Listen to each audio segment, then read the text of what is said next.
plus il y a de débats de fond, plus le gouvernement dit vouloir faire de la pédagogie, plus les syndicats, les oppositions discutent et déconstruisent le discours du gouvernement sur les retraites, plus le peuple est opposé à cette réforme qui est injuste. Je suis certain d'ailleurs, pour avoir été dans ma circonscription tout le week-end, qu'il y aura plus de monde demain dans la rue qu'il y en avait le 19. Et notamment plus de personnes du secteur privé qui, le 19, se sentaient pas encore tout à fait autorisées à aller manifester. C'est difficile de faire grève quand on est 3 ou 4 dans une petite entreprise.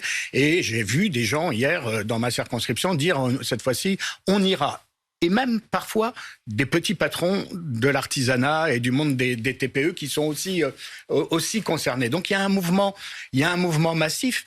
Et on peut discuter à l'infini de la réforme des retraites. Les syndicats ont fait plein de propositions. Nous avons déposé des... Oui, mais il y a plusieurs hypothèses. Est-ce que, oui ou non, les gens qui ont démarré avant 21 ans vont cotiser 44 ans alors que la moyenne des Français vont cotiser 43 ans. Est-ce que, oui ou non, dans votre réforme, ceux qui ont commencé tôt et qui font les travaux les plus pénibles vont cotiser une année de plus que tous les autres? Oui ou non? On maintient cette réforme, maintient les dispositifs c'est bien de dans la carrière réforme. longue. Est-ce que les congés maternité des femmes vont être décotés dans votre nouvelle réforme telle que ça l'est aujourd'hui? Oui ou non? C'est une vérité. Donc, à un moment donné, il y a eu plein de propositions. Et nous allons, nous, dans le débat, dans l'hémicycle, continuer de faire des propositions pour une réforme juste des retraites. Mais ne dites pas n'importe quoi quand vous allez faire payer à ceux qui travaillent dur, qui ont les carrières les plus pénibles, qui ont commencé le plus tôt, c'est eux qui vont payer plein pot